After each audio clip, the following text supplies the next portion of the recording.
ایک چیلنج ہے، اور آپ مجھ کو بھی چیلنج دے دیں کہ انجیل جیسے انجیل بنا لاؤ، تو میں نے کہا وہ تو مجھے آپ کو چیلنج دینے کی ضرورت نہیں ہے، آپ خود بنا سکتے ہیں ایسی انجیل، تو انگریزی میں آپ چاہیں بنا لیجیے۔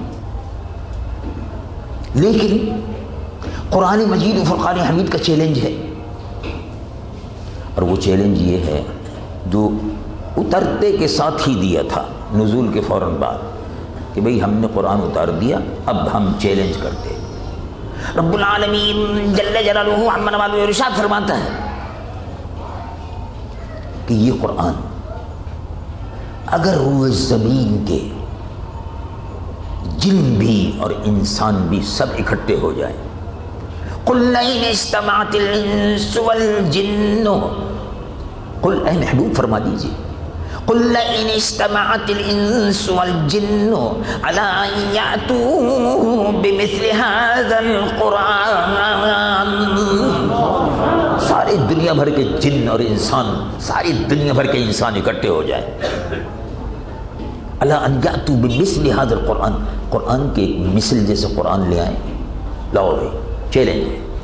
عرب کے بڑے بڑے فصحا کو چیلنج ہے، عربی دانوں کو چیلنج ہے، دانشوروں کو چیلنج ہے، اور انگریز بھی عربی کے اعلیٰ تعلیم یافتہ انگریز ہے، انگریزوں نے قرآن شریف کا ترجمہ کیا ہے، مسٹر رسل انگریز تھے، انہوں نے قرآن شریف کا انگریزی میں ترجمہ کیا ہے، محمد مارمیڈیک پکتھال انہوں نے انگریزی میں ترجمہ کیا ہے، محمد مارمیڈیک پکتھال ان کا ترجمہ جو قرآن شریف کا انگریزی میں ہے یہاں چھپا ہے، قرآن شریف یہیں پاکستان میں اس کا ترجمہ محمد مارمیڈیک پکتھال، مارمیڈیک پکتھال، پکتھال کا ٹرانسلیشن یہاں چھپ چکا ہے۔ یہ ترجمہ کرتے کرتے یہ گئے، انہوں نے عربی سیکھی، انگریز عربی سیکھی، عربی سیکھتے سیکھتے سیکھتے سیکھتے اب ان کو شوق ہوا کہ ترجمہ کریں، مسلمان نہیں ہوئے تھے، اب جو ترجمہ کرنا شروع کیا تو پکڑے گئے، یعنی ترجمہ کیا، وہ ترجمہ کرتے کرتے مسلمان ہو گئے، محمد مارمیڈیک پکتھال۔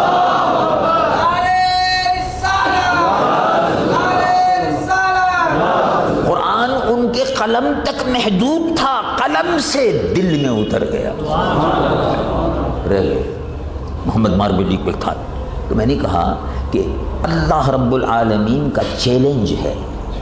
رب العالمین جل جلالہ عما نوالہ ارشاد فرماتا ہے قل ان اجتمعت الانس والجن على ان یأتوا بمثل هذا القرآن لا یأتون بمثله، لا یأتون بمثله، ہرگز نہیں، لا نہیں، یأتون ہرگز نہیں لا سکتے، نہیں لا سکتے، اور لا ہی نہیں سکے، وَلَوْ كَانَ بَعْضُهُمْ لِبَعْضٍ ظَهِيرًا، اگرچہ یہ جن اور انسان ایک دوسرے کے مددگار بن جائیں، مددگار بننے کے بعد بھی قرآن جیسا قرآن نہیں لا سکتے۔ اچھا یہ تو بہت بڑی بات ہے، یہ تو بہت بڑی بات ہے۔ اب اللہ رب العالمین نے فرمایا چلو بھئی قرآن تو بہت بڑی بات ہے، چلو ہم کہتے ہیں ایک بات اور، ایک دوسرا چیلنج۔ رب العالمین جل جلالہ عما نوالہ ارشاد فرماتا ہے فَأْتُوا بِسُورَةٍ مِّن مِّثْلِهِ وَادْعُوا شُهَدَاءَكُم مِّن دُونِ اللَّهِ، اگر پورا قرآن نہیں لا سکتے چلو ایک سورت لے آؤ، چلو بھائی ایک سورت لے آؤ، وہ بھی نہیں لا سکتے، تو 1500 سال ہو گئے تقریباً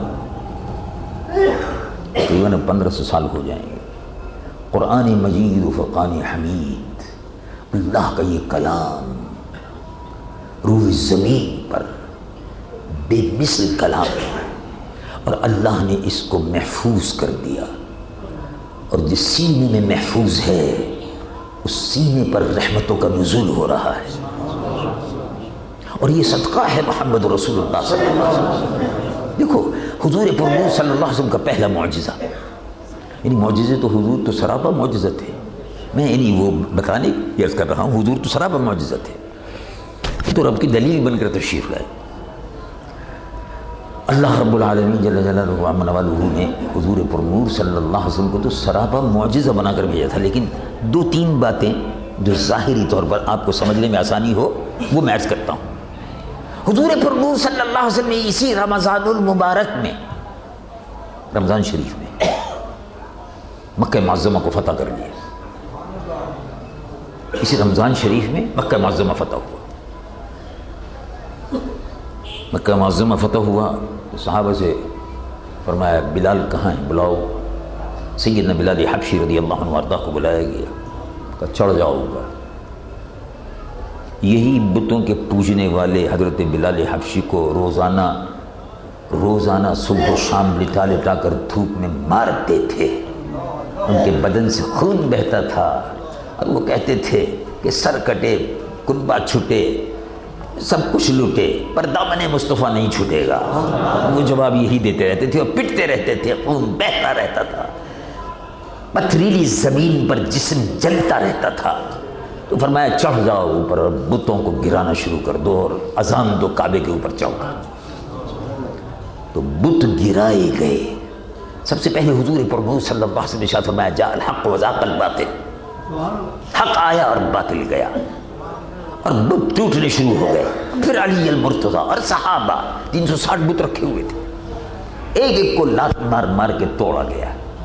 پتھر مار مار کے توڑا گیا، تلواریں مار مار کے توڑا گیا، سر کو توڑا گیا، پھوڑا گیا، ان کی ناکیں کاٹی گئی، ان کے ہاتھ توڑے گئے، اور ان کو وہاں سے نکال کر کعبے کو پاک کیا گیا۔ تو 1450 سال پہلے بتوں سے رسول اللہ نے کعبے کو پاک کیا، تو سبحان اللہ آج تک بتوں سے پاک ہے، بتوں سے پاک ہے، آج تک بتوں سے پاک ہے، بت نہیں رکھا گیا۔ یہ ضرور ہوا کہ کعبۃ اللہ شریف پر حملہ ہوا،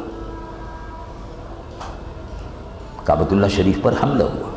اور کعبۃ اللہ شریف پر جو حملہ کیا وہ وہی لوگ تھے جو اپنے آپ کو زبردستی کے مسلمان کہتے تھے۔ فاطمیین کی حکومت تھی مصر میں، انہوں نے مکہ معظمہ پر حملہ کیا۔ جس طرح سے اور لوگ تھے انہوں نے حملہ کیا۔ فاطمیین کی مصر پر حکومت تھی، انہوں نے کعبۃ اللہ شریف میں گھس کر حرم شریف میں گھس کر بیت اللہ شریف کی بے حرمتی کی، حجر اسود کو اکھاڑ کر لے گئے۔ یہ تاریخ میں ہے فاطمیین کا، تاریخ الخلفاء میں اس کا تذکرہ ملتا ہے، اور حضرت شاہ ولی صاحب نے ازالۃ الخفا وغیرہ میں بھی اس کی تفصیل دی، اور دوسرے علماء اور محدثین نے، مفسرین نے، سب نے لکھا ہے اس کو۔ تو یہ ضرور ہوا۔ میں بات جو کر رہا تھا وہ بتوں کی تھی، بتوں کی تھی۔ فاطمیین یہ گروہ تھا، سمجھ لیجیے جیسے ہمارے یہاں جیسے بوری بازار ہے، ایسے ہی قاہرہ اور مصر